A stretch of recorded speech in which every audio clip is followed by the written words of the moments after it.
Welcome to Therapy with Josh D. I'm Josh Davis, a licensed mental health counselor here in Florida, and today we have a very cool conversation.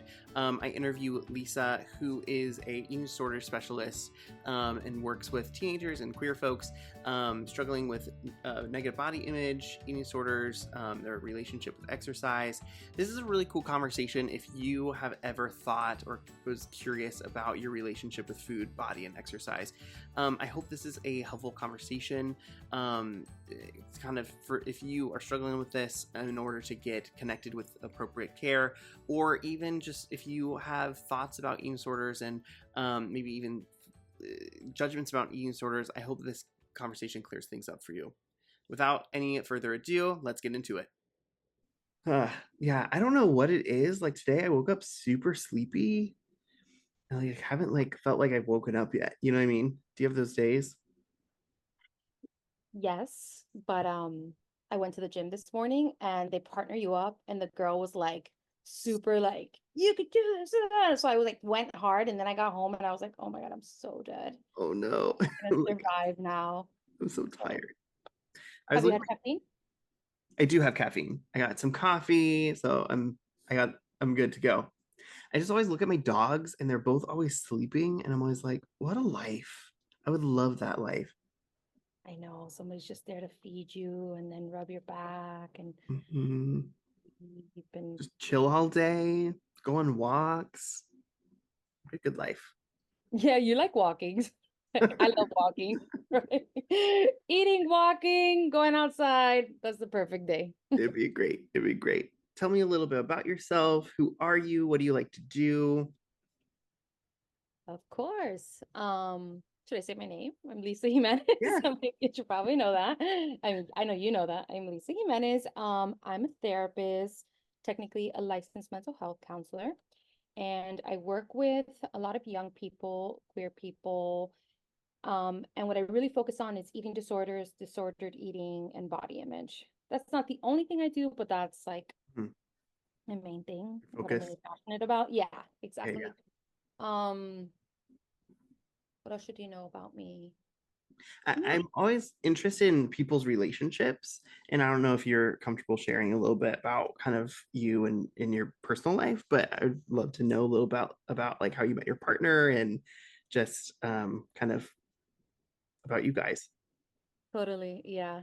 I'm always a curious person too. I have to like stop myself sometimes from not asking like 20 questions Uh, because especially if it's like, I don't know, somebody I haven't met, I'm like, ooh, I get to tell me ask. more. I know that's the therapist in us. We're like, we want to No. know more.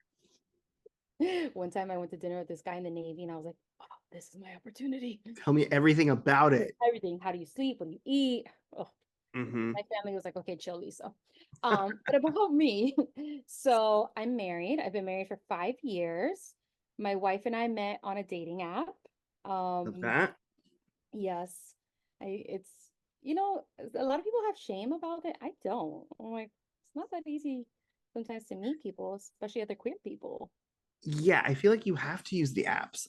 Like, and I think even for like some straight people too. Like, I feel like we live in such isolated lives and everyone's like not present usually that we kind of have to use the apps to like find people. I think like long have the days been where like we'd meet someone at a bar or we'd like meet someone out and about like at a grocery store, in a park or whatever. I'm sure that still happens, but I think it's like more rare than the common thing anymore. Yeah. And I mean, I'm in my mid 30s, so I'm not like old, but I think the older we get, like my life a lot of time consists of like walking, going to the pool, watering my plants. Like it's very chill, crafts, lately Hmm. I'm really into embroidery. So I'm not, well, I've been with my wife for 8 years now, but this comes up with my clients. It's like if you're not going out too much, it helps when you're students or meeting people in a workplace, but especially now that we all live these very virtual Hmm. world realities, like Hmm. it gets harder and harder to meet people. It really does. I'm sure you hear this all the time from your clients, especially younger people. They're like, I don't know how to meet people. I don't know where to go. I don't know how to talk to people. I don't know like how to just do it. Like, how do you do it? and it's hard. We also met, me and my husband met on like a website. So like I That's think what I thought. yeah, yeah, I yeah, remember you had said it when we went to lunch. yeah. I wish that there was like some story that was like, like, oh, we met in this way, and um but we just met on Match.com. Like, Well, we did meet online, but I think there's kind of a cute element to it, or maybe we just want to find it in that, like, our lives, we cross paths in many ways. So it's kind of okay. fun to think about, like, how many times maybe we were in the same place. We Hmm. were both at the University of Miami at the same time. So were some of our Okay. siblings, like, our family members went to the same church. Okay. My cousin was her brother's coach, like all these little Uh-huh. Like sliding moments. door moments that like could have Yeah. happened, but yeah, yeah, yeah. That's so interesting. Yeah, but we could thank OK Cupid for like finally bringing us Yeah. together. I That love would have it. been a cute story, but OK Cupid it is. Yeah. 8 years is a long time to be together. Yeah. Like, what would you say, like any relationship advice, like anything that has, I don't know, helped you guys for the longevity of it? Um, Learn how to have conflict in a healthy and respectful way. Yeah, That was a game changer in our relationship, is learning you don't even have to agree at the end of the day, right? Like there doesn't have to be a common agreement, but there has to be a level of respect and understanding as to absolutely. why we disagree about something. Hmm. Um, so we ask a lot of questions, and also learning your partner's triggers is actually really Yeah. sexy. So like, we're Hmm. not stepping on each other's toes and Hmm. like activating each other unnecessarily. Yeah, yeah, yeah. I think the big part of therapy is like knowing yourself really well, and being in like a committed relationship is like knowing yourself really well, but also knowing that other person really well, and knowing like how they work and operate, and knowing their internal world. And I think that's part of why relationships can be so complicated, because it's not just our stuff, it's like their stuff too. And if you don't know their stuff, or if you don't know your partner that well, you're going to be stepping on each other's toes, you know. Yeah. Yeah, and marriage can be hard. Relationships are hard, so it Are takes hard. work. Yeah, I guess Yes. that would be the other thing to, but I think we all know this, right? Like you've got to work at it. Just because things feel tough doesn't mean you have to Yeah. give up. Yeah, yeah. There's that investment piece, I think, too, right? Like where when you start dating someone, you're invested, you're putting a lot of time and effort into knowing that person and getting to know them. And I think in as the relationships kind of go on, we kind of stop investing in them. I think that's where the problems kind of start. Hmm. Yeah. Yeah. I saw you were posting some content about things like that. I liked Yeah. Thank you. Thanks. it. I try. Remind me, how long have you and your husband been together? Okay, so we've probably been together for probably coming up to 8 years, but we've been married for almost 2 years. So we've Nice. been together for a long time. It doesn't feel that long, honestly. Uh, Yeah. yeah.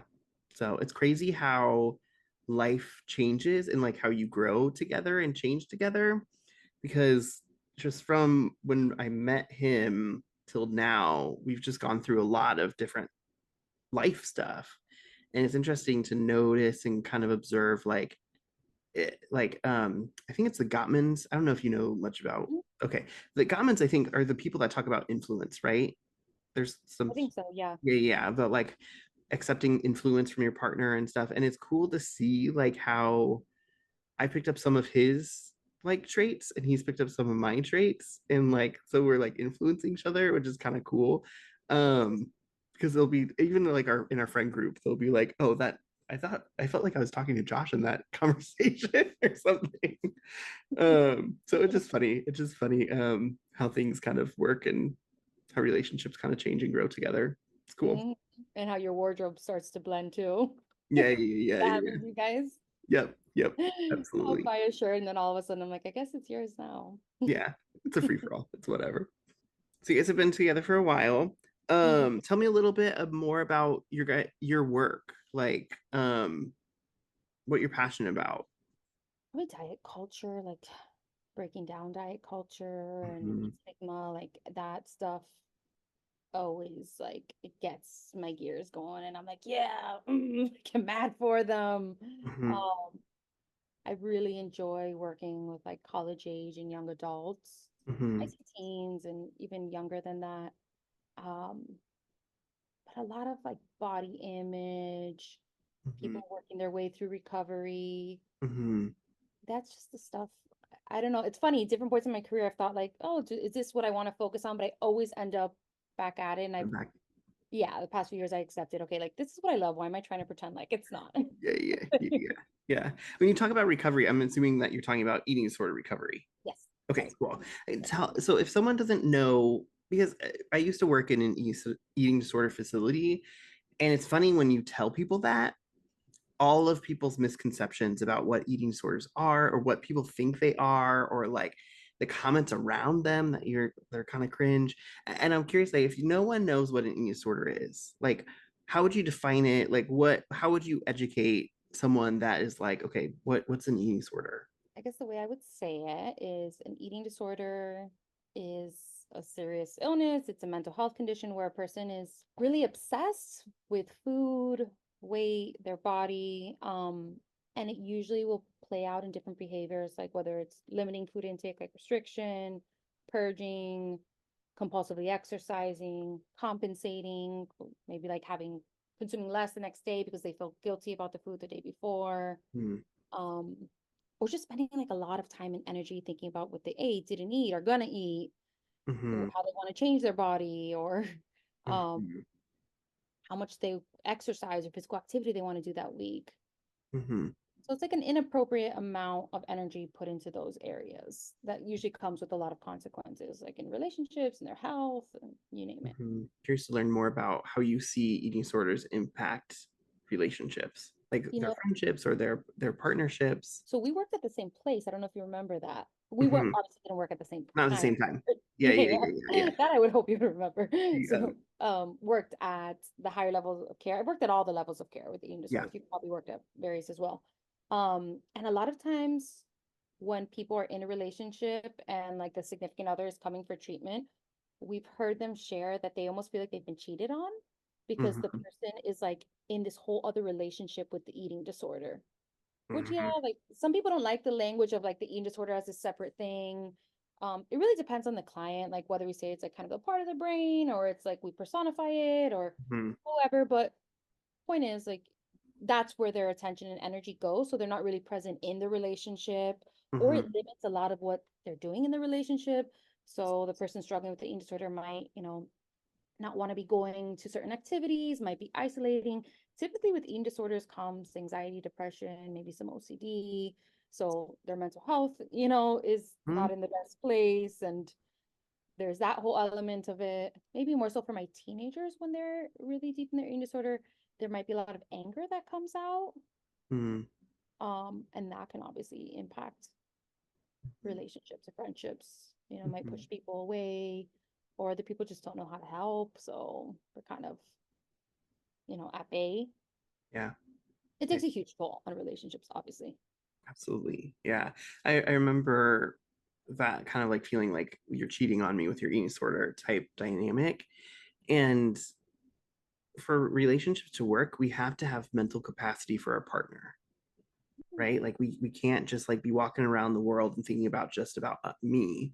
We have to be thinking about the other people in our lives and that consideration. And I think when people have eating disorders, that kind of goes out the wayside. You don't have mental capacity for your partner. It's really you're all consumed with food and numbers. And a lot of times then the partner feels kind of helpless. Like, what do I do? Because it Yeah. takes, you know very well, it takes a whole team to treat a person, right? And nobody Hmm. can do the eating disorder work alone. You're just really just not meant to. And Hmm. it's like an impossible feat. Even sometimes as providers, we could feel stuck or like, how do I help this person? Nonetheless, a partner who's so invested and loves this person to see them suffering and not really be able to do much, that sucks. Yeah, Like I it's feel for the painful. partners a lot. Yeah. It's painful for everyone involved. Yeah. Yeah. And then hopefully, with treatment and team and like the team approach, they can give the partner the right tools. I don't want to act like it's all doom and gloom. Then we can figure out like how can they help? how Hmm. can they be involved in it?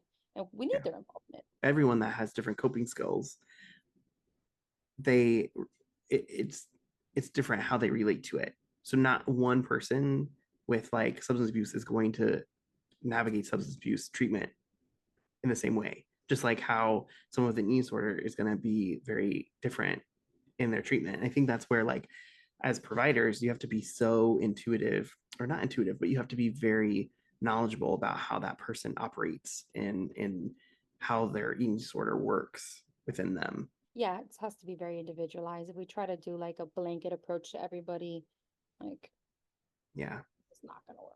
it's not going to work. Yeah. I'm curious your thoughts about eating disorders in the queer community. A lot of thoughts about it. Okay. Um, what specifically? So, sorry, this chair maybe wasn't the best one to choose. Um, Eating disorders run rampant in the queer community. Mm-hmm. I'm glad to see that more people are talking about it now. I've been seeing more posts about it, especially given that it's Pride Month. Yeah. And a lot of the content that I follow is eating disorder recovery content. So Mm-hmm. I'm getting some of that on my feed. I wonder how much like the average person sees that. But yeah, people in the queer community are in the prevalence of eating disorders is higher. And I wonder what causes that, because I know that like when I came out, there's this kind of like thing of like what I saw queer people, what I saw gay people images. I thought that I had to match that, and I had to look that way in order to be like gay enough. Yeah. And I wonder if it's the social pressure, but I know that there's other things at play too, I'm sure. Like yes, I hear you. That I think is a huge piece, right? Like the gender norms, like culture around just how we're meant to present, like what it means to be gay or queer or bi or lesbian or trans, Mm-hmm. anything within the queer community, um, and kind of a lack of representation, not kind of thing. I know, at least for me, like when I was coming to terms with my sexuality, I didn't see many fat Latina queer girls like on the internet. I didn't see people that looked like me, you Mm-hmm. know. Um, I think that's changed, but I still think there's a lot of room to grow there. And I, like you were mentioning, I think specifically for gay men, it's very heightened and looking a certain way and looking slender and having hard lines and Mm-hmm. having like a toned body. So that's one element to it. I guess the other two that come to mind are just like everything that the queer community faces. So like discrimination, stigma, violence, all of those things that would make somebody more susceptible to an eating disorder because they're dealing with the mental health struggles from that. Mm-hmm. And because, yeah, that becomes a way to cope, you know? Mm-hmm. So Yeah. I that's, think for a lot of queer people, and I can talk kind of just from my experience, you're so feared of not being accepted. So you're going around like in this very vulnerable place. And then when you do come out, then it's like, okay, this is who I am. There's going to be people who accept me, and there are people who's not, but I want to be accepted by my tribe. I want to be like a place to fit in. And I mhm, think there is a lot, especially for gay men, that there is a lot of like, in order for me to be accepted and not judged and to fit, I need to look this certain way. I have to like play this role. I have to be kind of play this part in order to find acceptance and love and find a partner and all that type of thing. And I know mhm, that um, on kind of the flip side, I know that with the experience that I've worked with some trans clients is that they feel like in order to feel secure with themselves, they have to change their body. And the way of doing that is through having an eating disorder of either, bulking up or being more absolutely. slender. And it's a way of like kind of finding themselves. Exactly. That was the other element that I was gonna say, like how it when we bring the gender piece in, especially with the trans community, if Mhm, we're using like this manipulation and control of our body, trying to change our body as a way to feel more affirmed in our gender, which can kind of get sticky, right? If it starts Mhm. to become eating disorder behaviors. And some of this we can also attribute to like the difficulty getting proper care, right? I mean, Mhm. we're in Florida, we know that very well. Mhm. So, um, yeah, and then they're all intertwined, right? Like you were talking about feeling accepted within your community. And, I feel that like whether it's some shame, I have, right, in my journey experienced that, whether it's like, um, I feel very feminine, right? Like, and I don't want to compare my experience to like what we were talking just about, gender and Yeah, gender yeah. affirmation, but in my experience, right, even something as small as like I love dresses and I like to be very feminine, and then like, do I fit this idea of what it means to be queer or bi or pan or all the different, you know, things along Mhm. my journey? Um, and yeah, it becomes easy to use the eating disorder as a means to cope in that process. Mhm. It Mhm. comes in like, hey, I'm here as your friend, as your comfort, as your way to numb out, as your way to distract. Like, it could Mhm. serve a lot of functions. There are a lot of functions, and as you're talking, I was thinking about like the control piece too, Yeah. where I think like a lot of us we feel that we don't have much control, especially like when we're uh, like in the closet. We feel like there's not much that we are trying to hide. So like having something to control and focus on can be even somewhat relieving. Oh, yeah. Yeah. I don't know why, because it's not exactly what you're saying, but just the way my brain works. As you were talking about that, I was thinking also like people who don't have support, Hmm. right?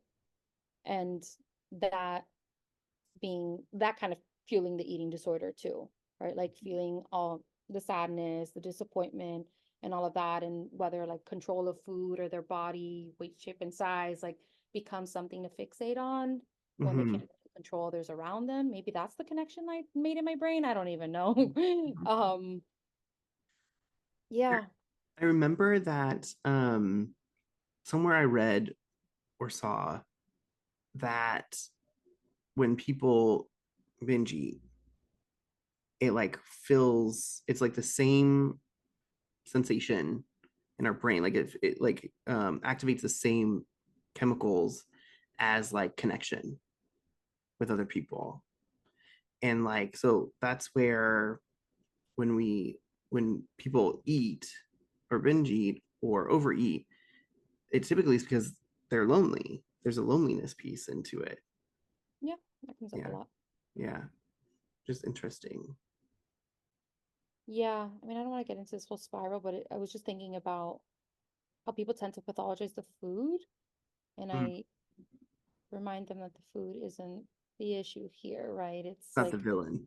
yeah, how we're relating to it, because yes, then after they binge eat, there's the shame of that. Yeah. But food can be comforting, can be nurturing. It's the same way a hug or a warm shower, right? Hmm. Yeah, like you said, the food's not the villain. Hmm. It's Hmm. when we start to form these, dynamics, this relationship with the food that comes Hmm. with a big price tag. Yeah. Yeah. That's where we want to think twice about it. Yeah. Absolutely. And like there's joy in food.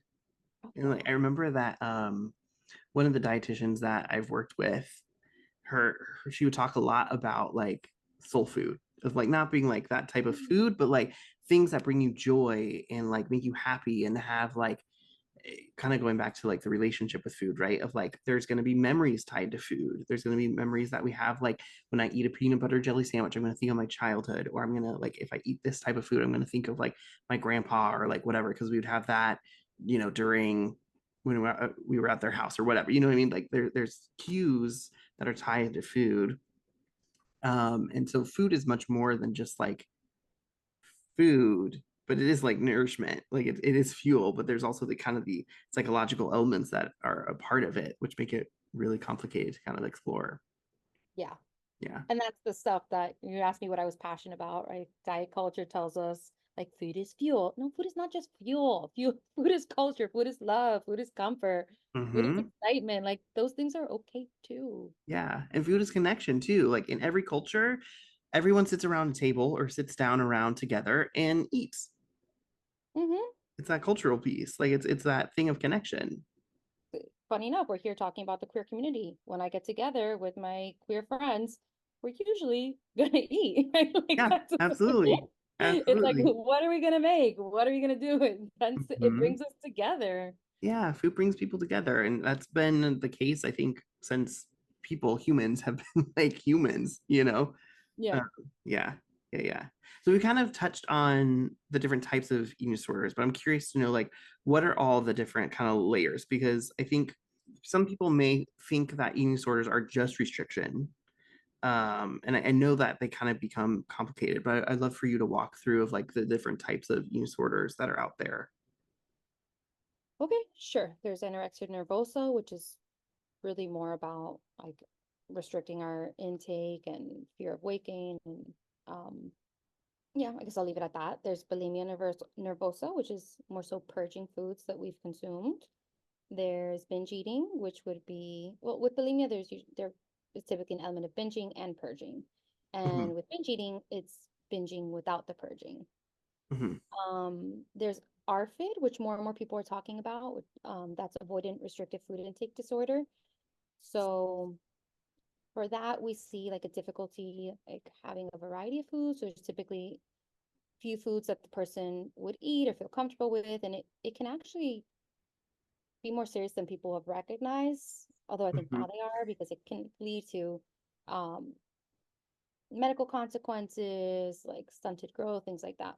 Hmm. Um, there's rumination disorder, which is basically, in layman's term, kind of like chewing and spitting, Okay. um, or like re-swallowing it, Okay. or it's like that. It's not like fully consuming food. It's either like, yeah. Okay. Um, and then there's pica, which is like having like non-food substances, like, and Hmm. those I think, I kind of hate when I see these things on TV where they're almost like exploiting of mental health struggles, or you see people that like are eating dust or things like that, like, you know. Hmm. Hmm. And then actually, interestingly enough, OSFED or other specified feeding and eating disorder is where most people would kind of fall under. So when you think about treatment centers, like where you and I have worked, a lot of times clients actually like that would be their diagnosis. So it's kind of like a mixed bag, or they have different elements of different eating disorders, but don't meet full criteria for, let's say, binge eating or bulimia. And typically when a client knows it's diagnosis, a lot of times their eating disorder might interpret it as like they're not sick enough, but Hmm. that's not the case. Hmm. Yeah. And I think like just like through anyone's journey, things shift and change, and I think it's very typical for eating disorders to kind of like go into different kind of phases, right? So Mhm. someone may be restrictive, and then they'll kind of go into more of a bulimia type of like stage, and then they'll kind of go into a binge stage, or like it's this mixed kind of thing that's kind of always changing based on how they're navigating it. Yeah, totally. And then it might become like compulsive exercise. I see that a lot of times with Yeah. my clients. Like, yeah, things are looking a lot better in terms of like their food consumption, but then the obsession with like the gym and the working out is like, Hmm. let's slow Hmm. down and take a look at that. Let's Yeah, not symptom swap here. which is interesting because we live in the disorder world that we are in, and I think clean eating and over exercising is very like almost respected and valued, and like kind of put on this like altar of like, oh, this is like, if someone's doing this, then they are like healthy and they're doing it right. You read my mind with that. I almost forgot to mention orthorexia, which is not technically in the DSM, but it's very well recognized. And Yeah. it's essentially that, like a health food junkie, There Hmm. was actually a book that was called that. I think it was like one of the first books that really talked about orthorexia in depth. So it's like an obsession with like clean eating and like the wellness approach, but there's a lot of wellness stuff that's not really founded in research and can take people down like some pretty dark rabbit holes Hmm. uh, Hmm. for Yeah. no real reason. Yeah. I'm curious too, what would your thoughts be about disordered eating versus an eating disorder? Like where is that line? Or is there a line? Sometimes it's hard to tell, to be honest. Like I have had a few situations where I've had to pull out some assessments. I'm not a big like assessments person. Hmm. I think a lot of us therapists aren't like in real time. Mm-hmm. Uh, but there have been some instances where it's like, oh, is this, like you're kind of right there on the cusp, or like, is this like an OSFED thing? Mm-hmm. Um, but the way that I think what I really ask myself is, like, does it cause impairments, like you're saying, like in other parts of their life, like their relationship, Yeah. their whether they're work or student, Mm-hmm. what what's the impact of it? Mm-hmm. And a lot of times it's like, how much mental energy is it taking up? Like, what is their intention in making these changes? Mm-hmm. Um, but yeah, that line can be hard even at times as a professional to see, like, okay, is this clinical or subclinical? But sometimes it doesn't really even matter that much. Mm-hmm. I'm curious about your thoughts around, does it like, why would it not matter if it kind of goes into um, kind of the clinical Um, because a lot of times the approach would be the same. Like if you're questioning so much, sense? right? It's kind of like with substance abuse. If you're really questioning so much, this person has, they're a heavy drinker, they have a drinking problem, like are they, a full-fledged alcoholic? It's like, well, you should probably stop drinking either way. You know what I mean? Mm-hmm. Like, Mm-hmm. at least for the time being. Mm-hmm. Similarly with like the eating disorder, we're going to stabilize the food and work on body image and try to reduce behaviors nonetheless. Mm-hmm. And then Yeah. sometimes even in that, it becomes clear, right? Like how hard is it to stop these behaviors? Mm-hmm. If it's like, oh, okay, fine. You told me that was a bad idea. I stopped it. It's like, okay, so, maybe they just needed some education. But if it's like, no, I can't, like, this just Mm-hmm. my brain has been what we say like hijacked by the eating disorder, then it's like, Mm-hmm. oh, okay, maybe this is worse than you thought. Yeah. Yeah. Yeah. With a lot of, because I've worked in substance abuse, I've worked in eating disorders, I've worked in a lot of kind of like populations. And I've kind of always used that kind of analogy of like, is this thing controlling you or are you controlling it? Yes, Like, do exactly. you have control over it or is it ruling your life? Like, do you have a sense of agency around it? And that, I think, like what you said is like brilliant of like, okay, like if you don't have an issue with it, then stop. And if it's hard to stop, then there may be something to explore. Exactly, right? Like that's usually how we gauge issues with substance abuse, Yeah. right? You're like, if it's that hard to stop, You can't stop. Okay, then we may have an issue. Mm-hmm. Yeah. Yeah. Yeah. I'm also curious because there's a lot of talk about health at every size and intuitive eating. And I love for you to kind of like walk us through that too. Yes. And then I kind of want to ask you about that too. So those are typically the approaches that I will take with my clients. I Mhm. mean, that's like the intuitive eating book is, I always say it's like the Bible of the eating disorder world, right? Mhm. Like the big book in alcoholism, like Yes. Yeah, that's yeah, what yeah. we go to. And intuitive eating, I love it. It's a 10 principle approach. I won't say all of them because I'll probably have a hard time doing it anyway, but it's essentially like rejecting the diet mentality, honoring hunger and fullness, moving your body from a place of joy, finding Mhm. satisfaction, all of that good stuff. Mhm. Which actually doesn't always come naturally to people, and which our world tells us quite the opposite. But Mhm. my job is to provide those tools to people and to educate them that there's actually research to back it up. A lot of times people think like this is just like, oh, willy-nilly, like that people are just saying like, oh, do whatever you want. No, not at all. Mhm. Like Mhm. at Mhm. all. That is not what we're doing here. That would probably be disorder if it was like, oh, mindlessness. I don't care at all. No. Yeah, yeah. And I think for me, like learning about intuitive eating, like the joyful movement thing was huge of being Mm, like, oh, wait, I can actually move my body and like have for fun rather than like punishing myself or like rather than like, the feeling like, oh, I'm supposed to go to the gym, like, or I'm supposed to like, run or something. Like, I hate that. Like, I'm not going to do that.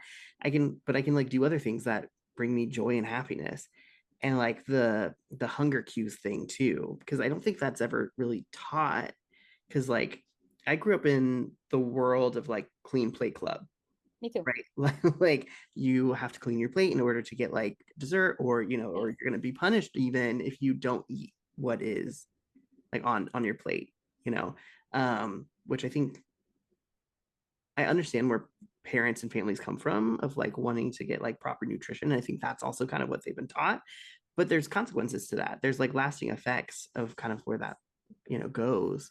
So I think like being able to recognize like, oh, these are my cues. Like I'm a little bit over like satisfied. Like or I'm getting a little bit more full rather than being like neutral or like, ooh, like I'm leaning into hunger. I'm like needing a little snack or something. Mm. Where I think for me before that, I just was like, I don't know, like I just eat because it's time to eat, you know? I don't I don't know. Like I was not mindful around food at all, know. Yeah, really. Yeah. I hear you. I mean, that's the whole like um basis behind intuitive eating, right? That we are all born intuitive eaters, and then Mhm. it kind of like I was gonna say destroy. That sounds so harsh, but like We're taught out of it. there you go. That sounds a lot sweeter. Yeah. A little bit more gentle. Yeah, yeah. My words can sometimes be a little bit like, oh, It's okay. okay. Well, there's probably some truth to it. So yeah. Um, and then HAZE or health at every size is essentially that we can work on our health habits and improve our health regardless of our weight and not focusing on our weight, which is always like to families. And that's the one that I get more pushback from. I mean, Mhm. I'm sure you know this, and I think even our community or like society doesn't really fully register, believe that one. But it's Mhm. been cool to see. I've worked at treatment centers where they were collecting data and they basically, worked on the women in this case, their health habits like sleep, consistent meals, movement, um, treating their medical conditions if they were untreated, like a CPAP for sleep apnea, things like that, or treating their diabetes. And then after, I believe it was like 8 weeks, you could see their health markers drastically improve, but their weight was the same. And that was so cool to watch. Like Mhm. so cool. Yeah. Um, but interestingly enough, I was kind of curious for you, if you don't mind I ask. Yeah, of Like, course. Ask me. okay. Like I think about my experience, like with friends and maybe queer friends in this instance of like, the pressures to be thin or to look a certain way and knowing that you're a gay man, I'm wondering what it's like to have this food philosophy or this approach in that world. Like, is that Mhm. something you share openly? Do you just kind of keep to yourself? Do you get pushback? Are they like, oh, that's baloney, you need to be on a diet? Yeah, it's interesting because there is a lot of pushback and there is a lot of like, I don't want to say resistance, but I think like things work until things don't work anymore. And I think dieting, being really regimented with a workout routine works for people. And I think it kind of goes back to kind of what we said before. If it isn't like, if you are going on family vacation and you're not spending time with your family because you have to go to the gym all the time, then there's going to be a problem, right? Like, then it's like life is not joyous and fun. And like, you're not kind of doing things that make you effective in life. So those are kind of the things of like, okay, like for me, if it's working for you and it's like, because sometimes exercise can be a way of coping and like it can be effective and helpful and sometimes it's not, it's a distraction and it is punishment, and I think it goes back to like what the intention is around it, and also is it getting in the way of like your job, your social interactions? Is it getting in the way of you like, your productivity? So I'm kind of always towing that line, but I do come from a very much like health at every size. So I do challenge people in sessions. And I'm like, well, you don't have to be that way. Like, it doesn't have to be that way. Like, Yeah. um, so yeah. But I'm also very thankful for the bear community too, because I think like that culture is much more accepting, and being able to like accept your body as it is, and like, okay, if you're hairy, be hairy. If you're larger in a larger body, be larger. That's totally fine. And I think like our culture, even outside of the queer culture, has equated health with weight, Oh, yeah. and it's starting to like separate that. Like, just because you're at a certain weight doesn't mean that you're healthy. You can be a certain weight and be sick and Hmm. like not healthy, not healthy. um We don't know anything about somebody's health just by looking at them. Absolutely, absolutely. So does that make sense? Does that answer your question? Yeah. Yeah. Yeah. I guess I could just say from my experience, like people know me as like an anti-diet person. Hmm. So they don't usually want to like come to me to talk to me about their diets or, health or wellness changes, things like that. Um, Hmm. I say it in parentheses, like if it's actually more disordered. Yeah. And or they might tell me and I don't say much. I'm like, okay, I wouldn't do that, but sure, go for it, try it out. You let me know how it goes. Then they come back to me like, well, yeah, maybe that wasn't sustainable. I'm like, yeah, that's okay. Do you want any suggestions now? Like I can. Yeah, yeah, yeah. Oh my gosh, I hate when you go to like a party or like I feel like what people's dieting like thing are is like the way that people talk, or it's like a way of like starting conversation. And I get it, but it also like drives me nuts of like, oh, I'm trying to be keto, or oh, I'm trying to like, cut this, or and I'm just like, but like every part, like your body needs every type of nutrient. And like we've villainized fat, we've villainized sugar. Like there's a spectrum probably within it that we need to be in, but ultimately like your body is going like it needs those nutrition like in carbs, and like it's gonna find a way to get it. Yeah, So if you like push push push push push, and I think this is kind of where like binging comes from, if you're like are like the binging and restriction kind of like dynamic comes in. If you restrict restrict restrict, your body's going to try to get that, and then you don't have control over what you're eating or the amount of what you're eating. totally. Hmm. That bounce back, people, and that's where people usually feel ashamed and like that they're a failure and Yes. Yep. all Yep. of Yep. that when, I mean, the diet just set them up for it. Yeah, and your body's just doing what your body's trying to do. Like it's trying. Yeah, There's some internal wisdom that our bodies have oh, totally. of like what it needs and what it wants, and if we're not listening to it, then it's gonna find a way of finding that homeostasis. Anything else that you'd add? No, I can't think of anything else. No. Okay. Cool. Yeah, I'm thinking of something like if somebody thinks that maybe they have a problem, like what should they do? Like if any of Oh what we're yes. talking about is resonating with them, I would like get help. Uh, whether that's like looking for a therapist that specializes in eating disorders or disordered eating, um, getting education, right? Like they could start by reading the intuitive eating book Mm-hmm. or Health at Every Size. And then there's always the National Alliance for Eating Disorders Awareness, which is Mm, great. And they have free great. support groups. They actually have a queer one on Wednesday nights. That's awesome. Yeah, I used to help facilitate that one. It's a great group. Um, but yeah, just like talk to a mental health professional. Don't have to do it alone. Yeah. Yeah. Absolutely. Well, cool. This is fun Yeah. Thank you so much for having your me. time. I appreciate it. Of course. Thank you guys so much for listening and watching. If you are interested either working with me or with Lisa, I'm going to attach the ways that you can connect with us down in the show notes. You can follow me at TherapyWithJoshD, and also Lisa has an Instagram as well. So once again, thanks so much for watching and stay tuned because there's more to come.